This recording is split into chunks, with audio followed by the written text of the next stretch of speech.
আসসালামু আলাইকুম, welcome to দিশাস cookbook. আজকে আমি রান্না করেছি আচারি বেগুন বা বেগুন বাহার, যেটা খেতে অনেক বেশি মজা। আমি খুব সহজভাবে রান্নাটা করেছি, আশা করি আপনাদের দেখে ভালো লাগবে বা উপকারে আসবে। আমি এখানে আমার শখের রান্নাগুলো দিয়ে থাকি। যাদের আমার রান্না ভালো লাগে প্লিজ আমার ইউটিউব চ্যানেলটা সাবস্ক্রাইব করবেন। তাহলে আর দেরি না করে চলুন আজকে আমি এই বেগুন বাহারটা বা আচারি বেগুনটা কীভাবে রান্না করেছি সেটার পুরো ভিডিওটা দেখে নিই। আজকে রান্না করব বেগুন বাহার। আর বেগুন বাহারের জন্য আমি এখানে বড় বেগুন, সেগুলোকে এরকম মোটা মোটা পিস পিস করে কেটে নিয়েছি। আপনারা যদি এরকম গোল করে রান্না করতে চান সেক্ষেত্রে কিন্তু একটু মোটা করে কাটতে হবে, আর যদি ছোট ছোট বেগুন দিয়ে করেন সেক্ষেত্রে আস্ত কেটে দিলেই হবে। কিন্তু আমি এখানে বড় গোল বেগুনটা ব্যবহার করছি, এই জন্য আমি কিন্তু বেশ মোটা মোটা পিস করে কাটছি। এই দেখেন কতটুকু, পুরো এক কর, মানে এরকমই এক করেরও একটু বেশি করে মোটা করে কেটে নিয়েছি। এখন এটা আমি একটু ভিজায় রাখবো পানিতে, তাহলে কি হয়, একটু সময় পানিতে ভিজায় রাখলে বেগুনের যে কষটা আছে সেটা কিন্তু বের হয়ে যায়। বেগুনটা ভালো করে ধুয়ে আমি পানি ঝরাই নিয়েছি। এখন এখানে আমি মাখায় নিব হলুদ। প্রথমে দিচ্ছি আমি মরিচের গুঁড়া,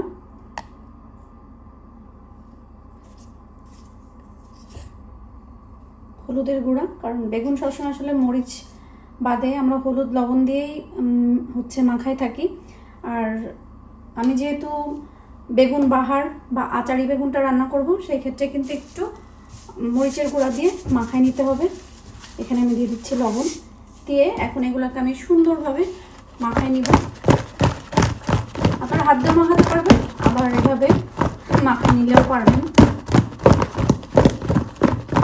আমি ওইভাবে একটু মাখাই নেওয়ার পরে এখন যেটা করব, প্রত্যেক পিঠে এরকম করে মশলাটা সুন্দরভাবে মাখাই নিতে হবে, যেন সাদা না থাকে।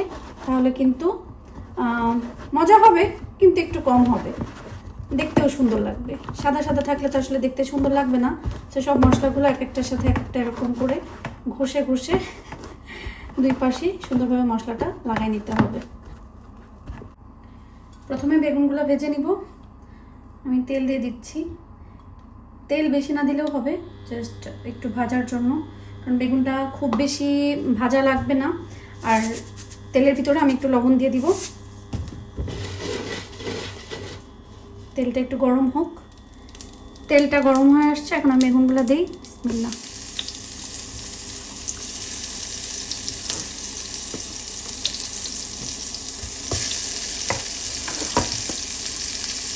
খুব বেশি ভাজা লাগবে না, কেমন ভাজবেন সেটা আমি দেখাই দিব।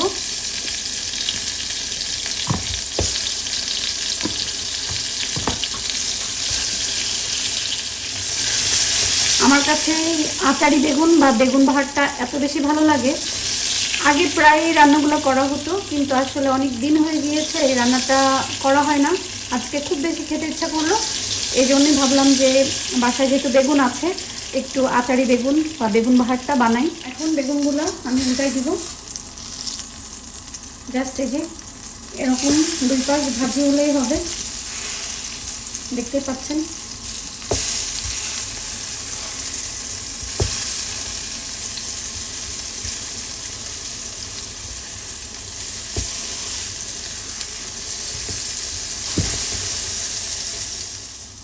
বেগুনগুলো ভাজা হয়ে গিয়েছে, এখন আমি উঠাই ফেলি।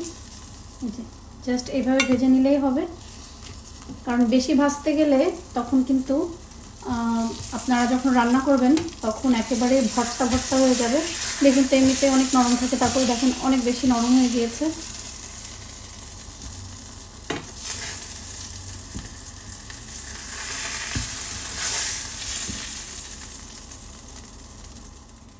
যেই তেলে বেগুন ভেজে নিয়েছি ওইটার ভিতরে এখন আমি দিয়ে দিব,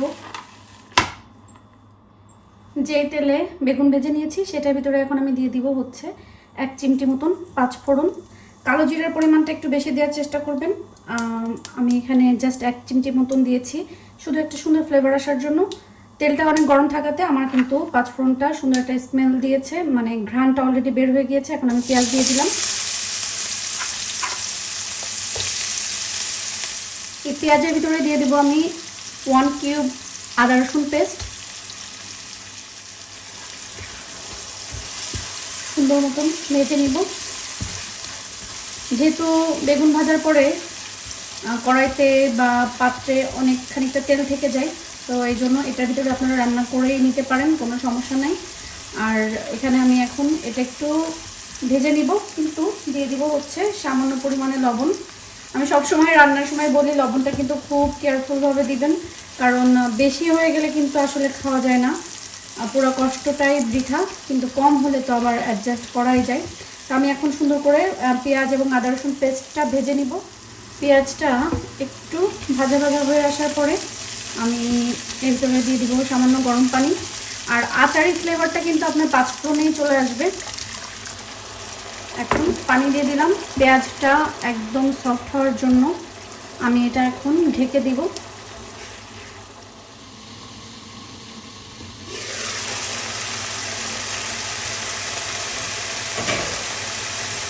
এখন পেঁয়াজটা আমি নেড়ে নিব।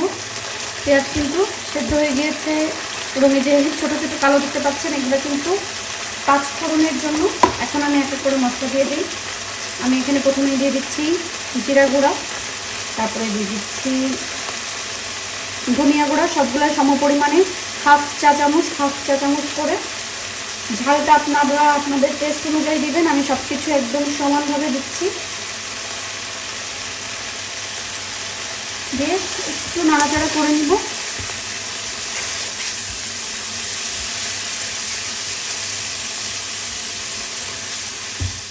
এর ভিতরে এখন আমি দিয়ে দিব একদম এতটুকু পরিমাণে টক দই।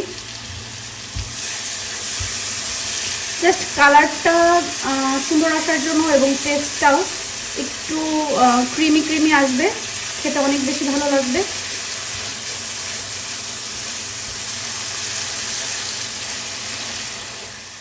টক দই দিয়ে ভালো করে মশলাটা কষানোর পরে এই সময় কিন্তু আপনারা জালটা অবশ্যই কম করে দিবেন, কারণ না হলে কিন্তু নিচে ধরে যাবে, আর নিচে ধরে গেলে কিন্তু এই মশলার যে মজাটা সেটা একেবারেই চলে যাবে, তিতা লাগবে, খেতে একদমই ভালো লাগবে না। সো আমি এটাকে আস্তে জালে বেশ 5 থেকে 7 মিনিট কষাই নিয়েছি। এখন আমি যেটা করব সেটা হচ্ছে আমি মশলাটা আরেকটু ভালো করে কষানোর জন্য পানি দিয়ে দিব। এই পানি দিয়ে আমি এখন চুলার জালটা ঢেকে দিব। কি সুন্দর একটা কালার আসছে না?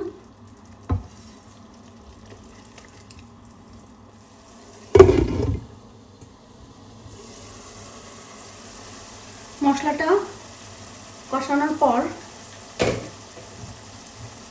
এখন হচ্ছে বেগুন দিয়ে দেওয়ার পালা। সুন্দর মতন কষায় আসছে, জাস্ট হালকা একটু উপরে তেল উঠে আসলে হবে, কারণ আমি যেহেতু আর কোনো পানি ব্যবহার করব না, সেক্ষেত্রে একেবারে মশলাটা কিন্তু টানায় ফেলা যাবে না, তাহলে মশলাটা পুড়ে যাবে আর বেগুনের টেস্টটাও থাকবে না। তো আমি এক এক করে এখন বেগুন দিয়ে দিই।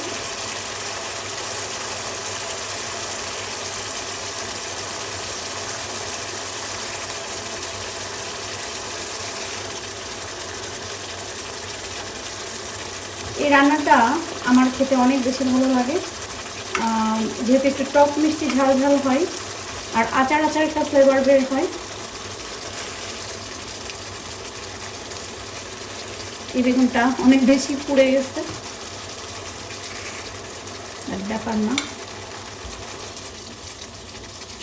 এখন আমি এইভাবেই জাস্ট নাড়াচাড়া করে আমি হচ্ছে চুলার জালটা মিডিয়াম আঁচে দিয়ে ঢেকে দিব। এইবার আসবো হলো আচারি বেগুনের বা বেগুন বাহারের মেন পার্টে, সেটা হচ্ছে তেঁতুল। তেঁতুল অনেকে একটু গরম পানি দিয়ে গুলাই এটার একটা হচ্ছে জুস বা কাট এগুলো বের করে নেয়, কিন্তু আমার কাছে সবসময় এইভাবে ভালো লাগে, কারণ ভাত খাওয়ার সময় বা ভাত মাখানোর সময় যখন একটু ভাতের সাথে তেঁতুলটা মাখাই নেই, আমার কাছে খুব বেশি মজা লাগে। এই জন্য আমি সবসময় যেটা করি সেটা হচ্ছে এভাবে আস্তভাবে আমি তেঁতুলটা দিয়ে দিই। এটা থেকে যে টকটা বের হবে সেটাতে আমার বেগুন বাহারে বা আচারি বেগুনে পারফেক্ট একটা টক চলে আসবে, এবং আমি যখন ভাতের সাথে এই তেঁতুলটা মাখাই নিয়ে খাবো, একটু মরিচ, একটু তেঁতুল, টক সব কিছু মিলে কী যে মজা লাগে আপনাদেরকে আমি বলে বোঝাতে পারবো না, এটা আপনাদেরকে রান্না করে খেয়ে দেখতে হবে। তেঁতুলটা দেওয়ার পরে এটাকে একটু এভাবে রেখে দিতে হবে, যে কোনো এক জায়গাতে দিলেই আপনারা হবে। জাস্ট একটু এটাকে সফট করে পুরা কি বলে এটাকে ঘন্ট বা থেতো করে দিলেই হয়ে যাবে। ওটা থেকে যে টকটা বের হবে সেটাতেই পুরো তরকারিটা অনেক বেশি মজার হয়ে যাবে। এখানে আমি বেশ কিছু কাঁচামরিচ দিয়ে দিচ্ছি, আর সাথে দিয়ে দিচ্ছি আমি হাফ চা চামচ চিনি।